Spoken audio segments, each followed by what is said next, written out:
Imagine being asked to sacrifice the one thing you love most in this world. The one promise you've waited a lifetime for. The one miracle you thought would never come. Now imagine that request coming from God Himself. This is not just ancient history. This is a story about faith, obedience, and the impossible choices that define us. Today, we're diving deep into one of the most powerful and challenging stories in the entire Bible, the story of Abraham and Isaac. If you're ready to explore what true faith really looks like, hit that subscribe button right now, because you won't want to miss what happens next. To understand the weight of what God asked Abraham to do, we first need to understand what Abraham had already endured. His story didn't begin with Isaac. It began decades earlier with a promise that seemed impossible.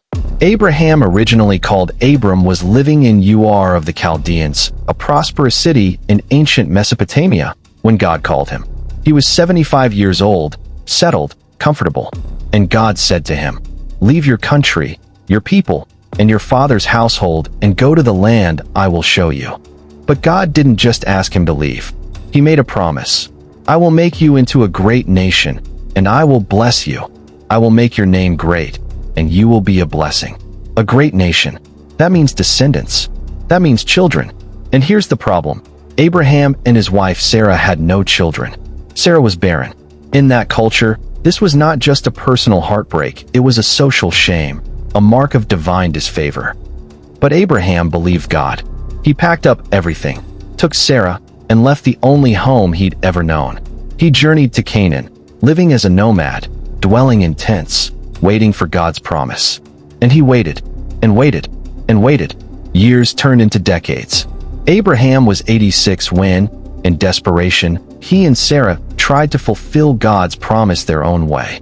Through Sarah's servant Hagar, Abraham had a son named Ishmael. But God said, "No, this is not the child of promise." 13 more years passed. Abraham was now 99 years old. Sarah was 90. God appeared to Abraham again and renewed his promise. "I will bless Sarah, and she will have a son." Abraham laughed. Not a laugh of joy, but of disbelief. The Hebrew text tells us he fell on his face and laughed, thinking, "Will a son be born to a man 100 years old? Will Sarah bear a child at the age of 90? When Sarah overheard this promise, she laughed too. The idea was absurd, medically impossible, biologically ridiculous. But God keeps his promises. Against all odds, against nature itself, Sarah conceived. At 100 years old, Abraham became a father. They named the boy Isaac, which means laughter, because God had turned their laughter of disbelief into laughter of joy. Imagine Abraham holding that baby. After 25 years of waiting. After a quarter century of trusting, hoping, sometimes doubting. This was the miracle child. This was the fulfillment of everything God had promised. This was the son through whom Abraham would become the father of nations. Isaac wasn't just Abraham's son. He was Abraham's everything. He was the living proof that God keeps his word. He was the future. He was the promise made flesh. Sometime later, the Bible doesn't tell us exactly how long, but Jewish tradition suggests Isaac was between 13 and 37 years old. God tested Abraham. Picture the scene. Perhaps it was night. Perhaps Abraham was alone, under the vast Middle Eastern sky, surrounded by stars, those same stars God had once compared to the number of his descendants. And God spoke. "Abraham, here I am," Abraham replied. Then came the words that would shatter everything. "Take your son, your only son, whom you love, Isaac, and go to the region of Moriah. Sacrifice him there as a burnt offering on a mountain I will show you." Let those words sink in. Your son. Singular, specific. Your only son, the only legitimate heir, the son of promise. Whom you love, as if Abraham needed reminding of the depth of his affection. Isaac, his name spoken aloud, making it impossible to misunderstand. And then the unthinkable. Sacrifice him as a burnt offering. In Abraham's world, child sacrifice was practiced by surrounding pagan nations. It was an abomination, a horror that would later be explicitly forbidden in God's law. Abraham knew what this meant. This wasn't a metaphor. This was a literal command to kill his son and burn his body on an altar. Think about the questions that must have flooded Abraham's mind. How can this be the same God who promised Isaac would be the beginning of a great nation? How can descendants come from Isaac if Isaac is dead? Was everything a lie? Has God changed his mind? Is God cruel? Is God testing me? Is this even God speaking? And yet, the text records no argument, no negotiation, no questioning. Remember, this is the same Abraham who earlier argued with God over Sodom and Gomorrah, bargaining for the lives of strangers. But now, silence, obedience. The very next morning, no delay, no hesitation, Abraham got up early. He cut wood for the burnt offering. He saddled his donkey. He took 2 servants and Isaac, and they set out for the place God had told him about. 3 days. That's how long they traveled. 3 days of walking with his son. 3 days of looking at Isaac, talking with him, camping with him. 3 days to change his mind. 3 days to run away. 3 days to come up with an alternative plan. And every step of the way, Abraham knew where they were going and what he had been commanded to do. Can you imagine what those 3 days were like? The silence inside Abraham's heart, the weight of carrying a secret that would destroy everything, the agony of spending time with the son he was about to lose. On the 3rd day, Abraham saw the place in the distance. He said to his servants, "Stay here with the donkey while I and the boy go over there. We will worship, and then we will come back to you." Notice what Abraham said. "We will come back. Both of us." This wasn't a slip of the tongue. The book of Hebrews tells us that Abraham reasoned that God could even raise the dead. Somehow, Abraham believed that even if he went through with this, God would keep his promise about Isaac. His faith wasn't blind. It was wrestling with the impossible and choosing to trust anyway.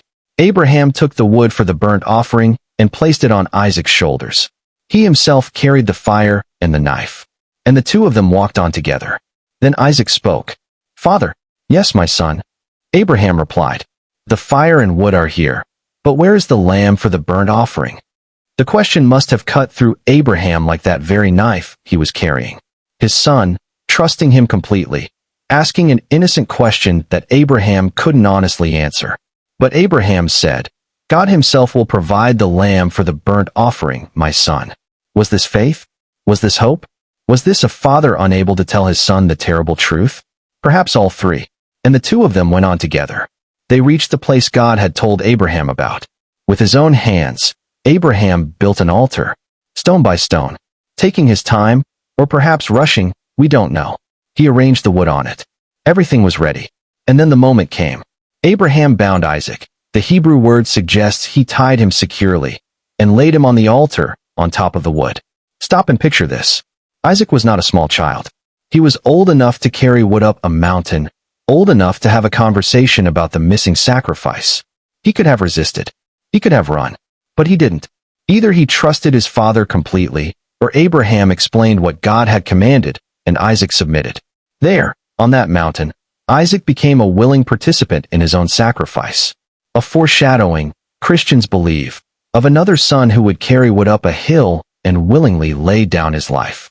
Abraham reached out his hand. He took the knife. The Hebrew word used here means a large knife, a cleaver, something capable of slaughtering an animal or a human being. He raised it to slay his son. In that moment, Abraham had passed the point of no return. This was not for show. This was not hesitation. His arm was raised. The blade was ready. One movement, and it would be over. This was the climax of faith. Abraham had proven that he loved God more than the gift God had given him. He loved God more than his own son. He loved God more than the promise. He loved God more than his own understanding of how things should work. "Abraham, Abraham," the angel of the Lord called out from heaven. "Here I am," Abraham replied. The same words he'd said when God first gave the command.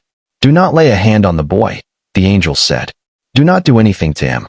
Now I know that you fear God, because you have not withheld from me your son, your only son."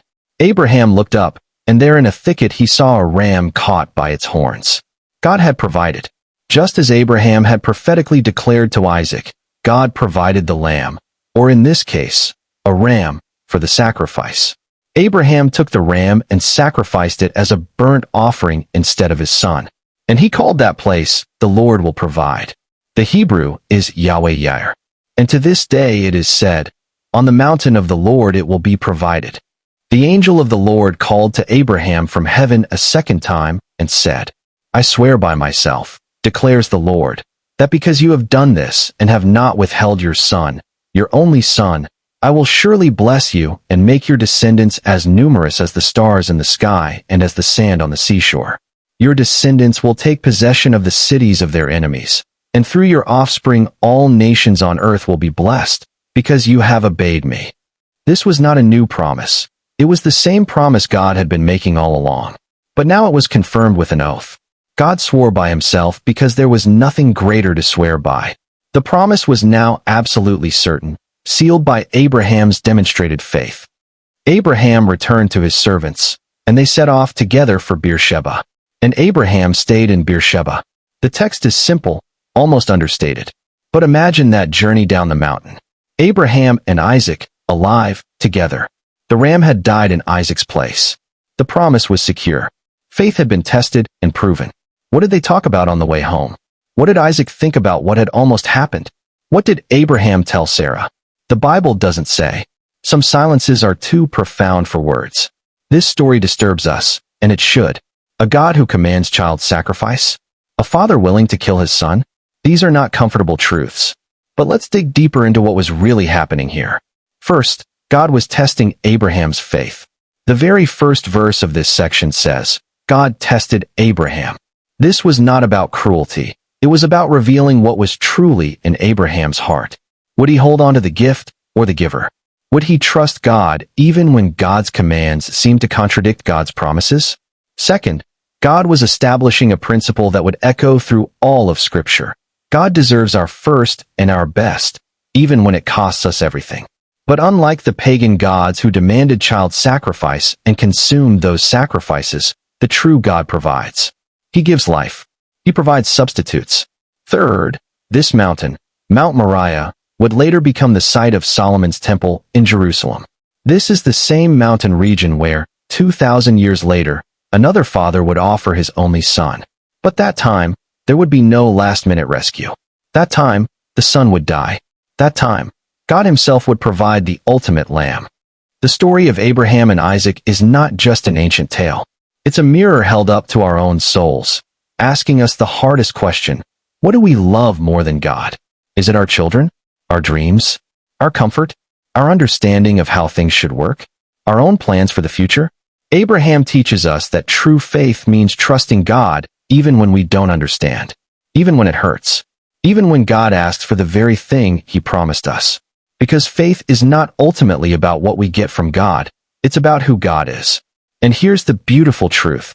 The same God who tested Abraham is the God who provides. The same God who asked Abraham to sacrifice Isaac is the God who sacrificed his own son so we wouldn't have to. The same God who created an impossible situation is the God who makes a way where there is no way. If this story has challenged you, encouraged you, or made you think differently about faith, please hit that like button and subscribe to the channel. Share this with someone who needs to hear it. And leave a comment below telling me, what is God asking you to trust him with today? Thank you for watching, and may you have the faith of Abraham as you walk your own journey with God.